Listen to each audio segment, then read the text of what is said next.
Hey everyone, out here at Retro Madness here in Bedford, Texas, and I'm gonna go in and see if I can get some footage and game hunt and look for some toys. So thanks.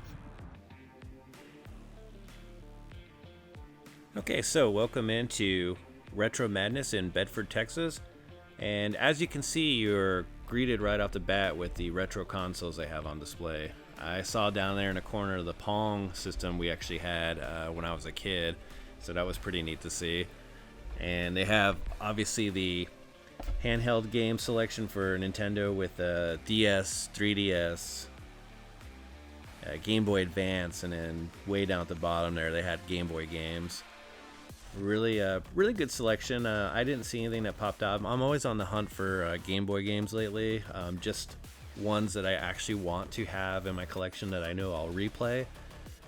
So I don't collect all of them. I just collect the ones I really want to get, but nothing today. And in this case, they had some of their, I guess, heavy hitters, you'd say. It was cool to see this Atari Lynx. I very rarely stumble upon an Atari Lynx when I go out hunting. This was the Lynx 2, the second model. And it was a little high for my liking, but it was still neat to see. Virtual Boy games, again, those are usually few and far between when I look for those, and generally if I find any, I only come across like one or two, and sure enough in that case was 1 and 2. So very friendly store. The manager obviously had no problem letting me film. The one stipulation was that I don't say anything negative about the store, which, I mean, if you guys watch me, you already know I'm pretty laid back dude, so not a lot of negative stuff's gonna really come out of me. I may whine about some prices, but it's just because I'm frugal. Cheap. I'm a cheap loser. Some Super Nintendo games. It was really cool to see all these Intellivision games though, like in the box too. Like I've never seen this many boxed Intellivision games before, so if you're a fan of Intellivision, the store definitely had a pretty good selection. Atari, you're never gonna go anywhere and not find an Atari game. It'd be pretty rare if you do, but they're usually pretty much everywhere. But they have pretty good selection there as well. I was really excited to see the Sega Genesis. I love the red boxes, and I love seeing the long CD cases. The Genesis for me was like the first system I was able to get when I was 16. I had a job since I was 13, and when I got into the console gaming, the Genesis was my first jump into that, and then I eventually saved up and got the Sega CD for $99 when it was on sale. So I have a special place in my heart when I see Sega. I get really excited. PS2 and PS1, and over here they had the original Xbox games, which I don't need too many more of those either. Just a handful of some. One I just recently got, which was Jesse James' Monster Garage. A little embarrassing to buy, but I needed it for my collection, so really good selection of Xbox One and 360, but I had a lot of the ones there that I wanted, especially back at the Wii and Wii U area too. They didn't have a lot. It's a Funko Pop area. It was massive, just one big area of them. They're pretty cool, but it's something I haven't gotten into. I just feel like it would be something that would get out of control quickly if I was a collector, so I try and stick to the things that I can manage financially and not go nuts, so I try to avoid Funko. I do collect the Funko sodas though. I don't know if you know what those are. They're like little soda cans that have like certain figures inside of them. I think those are kind of neat. I only collect certain ones though for certain things that I collect.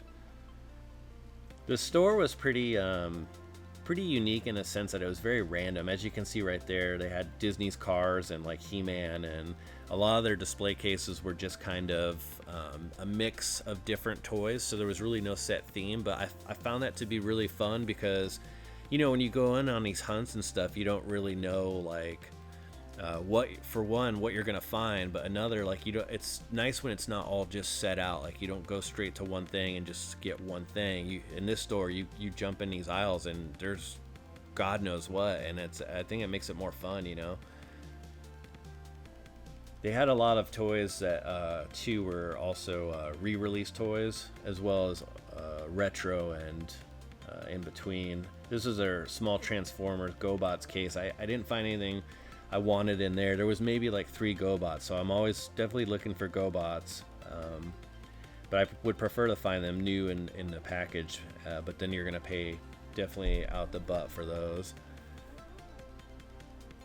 And again, just the randomness, like here I think on this wall was just some mix of Star Wars toys and what have you.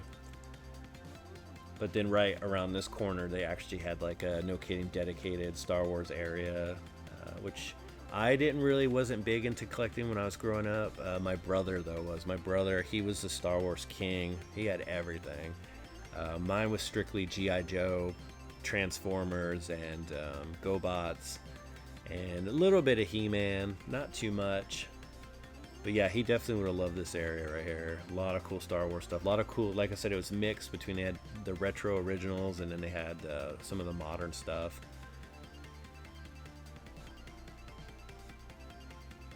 And the kind of cool thing about this store too is it's not just a store. They actually have 2 other locations that I found out about. This one being one of the smaller locations, he said, so I'd be curious to go check out what their bigger store looks like on the inside. I'm willing to bet it's double, if not triple, the amount of stuff you could find there. And also you can look up their inventory online too as well, so you can check ahead to see if they have, or just call them.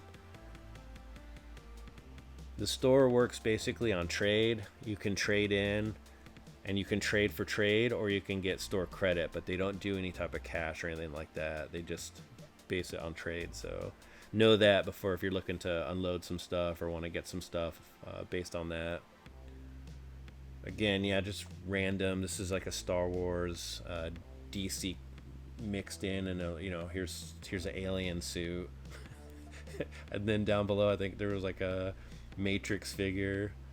Yeah, so just totally cool how everything was just strewn across everywhere. Really cool in this aisle too. I'm a big fan of the Mask cartoon when I was growing up, and it was really awesome to find like a toy from the Mask cartoon. It wasn't complete, but just awesome that they even had like a piece of it. Usually when you find Mask toys when you go out, that's what you're gonna find. You're gonna find like half broken or missing, or some more TIE fighters and figures over here. In this case, I didn't see anything in here that I didn't really I didn't zoom in on a lot of the stuff. I apologize. I just kind of was giving a little glance around.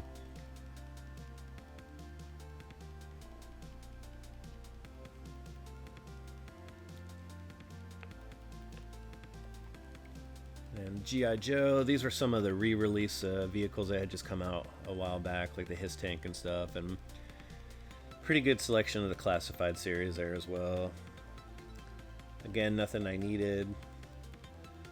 This was an interesting display area. Spawn figures. I didn't realize they would have this many Spawn figures. I was obviously looking for Spawn himself, but they did not have, so... these are the G.I. Joe vehicles of the 80s. That hovercraft down there, the Whale, actually had that as a kid. Man, I would give anything to have it back, but it's easily $300 complete. And it's going to be like that out of the box. Snowcat, that was another one I was tempted to get, but I passed. I'm just so cheap, man. I don't even know why. Like, I should just get it, because who knows what tomorrow will bring, right? No, don't listen to me for financial advice. That one white snow vehicle for Cobra is another one I was tempted to get, which you can see right there, and it had the figure and everything. And this is the APC vehicle I had when I was a kid. Dude, that thing was in perfect condition, man, but I think they wanted like $100 for it. So yeah, it was really awesome to see all these. Definitely, like I said, it's tempting, but man, gotta pay them bills, right? These loose figures in here actually came with like the weapons and everything, so that's, I think, why they had them in the display case. But you'll see on the back wall here in a sec that like they had more loose figures that were just the figures themselves.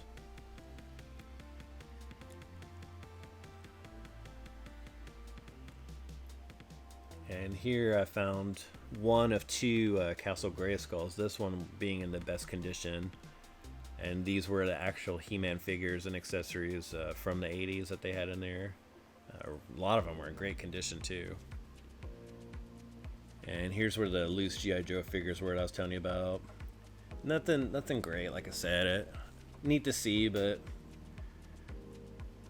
back here behind the fancy red rope, you know you're in for some good stuff if there's a red rope in front of it, I think. But the coolest find back here was the original G.I. Joe headquarters that was complete in box. And right there for, I believe it was $350, so crazy expensive. But it was in great condition. I'd have nowhere to put it anyways. If I'd gotten that or like the flag, like the aircraft carrier, man, there would be nowhere to put that stuff, so.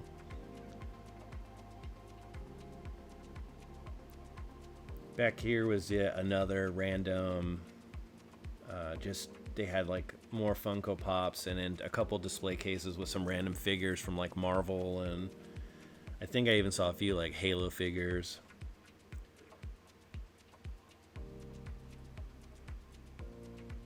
Again, just interesting how they had it all laid out.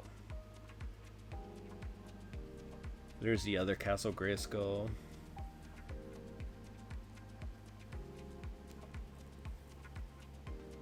And then this was their primary Transformers display case. This one was really cool. A lot of cool Transformers, some boxed, you can see. Some of those were the re-release boxes. There were a couple though. I think there was one or two that were actually the boxes from the 80s. From G1. So tempted to get that Optimus. I always, when I go out looking for Transformers, I tend to look for like loose Optimus or Bumblebee or Soundwave. Those are like my top 3 favorites.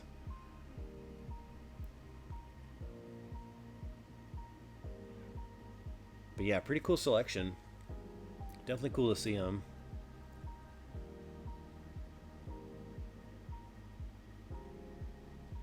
There's me.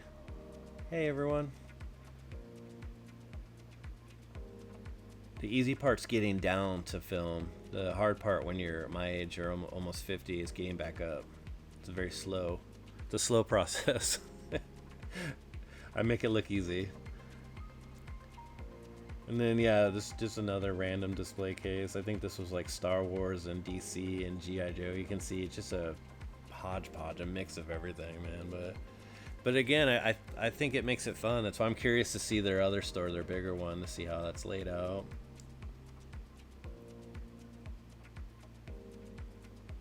And then this area was again more loose figures, but for superheroes, again, it was a mix. The other nice thing about this store too is that the prices were, in my opinion, were very fair. They definitely weren't going off of like eBay or anything like that, or Mercari or something. You could tell that the prices were just under those for the most part. A lot of the stuff that I was looking at, they came under, even in their video games too, their games came under a good $10 or so. See, this is definitely a place you would get a deal for sure.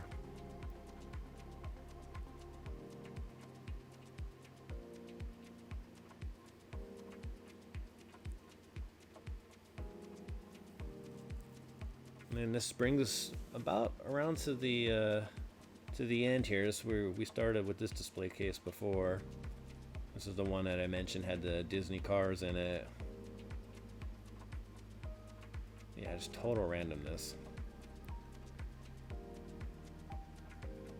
I found this to be funny too. The California raisins. I've never seen this many California raisins in one case before. Someone must have unloaded like their whole collection.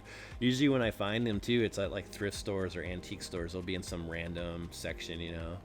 But man, that was like 30-something California raisin toys. On your way out, a lot of stickers to choose from. I didn't recognize a lot of them. I don't know if some of them were anime or stuff. I don't really know a lot about anime or anything, so And then awesome magnet selection. I picked up a couple of these magnets here that look like game covers. I got the Star Wars Shadow of the Empire and Super Mario Galaxy 2 for the Wii to put on my utility box in a game house, because I'm always putting magnets on it to kind of make it look less like a utility box. Here's the Magnavox CDI that he told me about when I came in, that I totally missed when I came in. Really cool to see that. But yeah, that is Retro Madness in Bedford, Texas. I appreciate you all watching. Thank you. Okay, yeah, so pretty cool store. I liked a lot of retro GI Joes and Transformers that were out there. I got a couple of finds. I'll post at the on my next pickups vid. So, but yeah, hey everyone, I appreciate you watching, and thanks. We'll see you in the next video.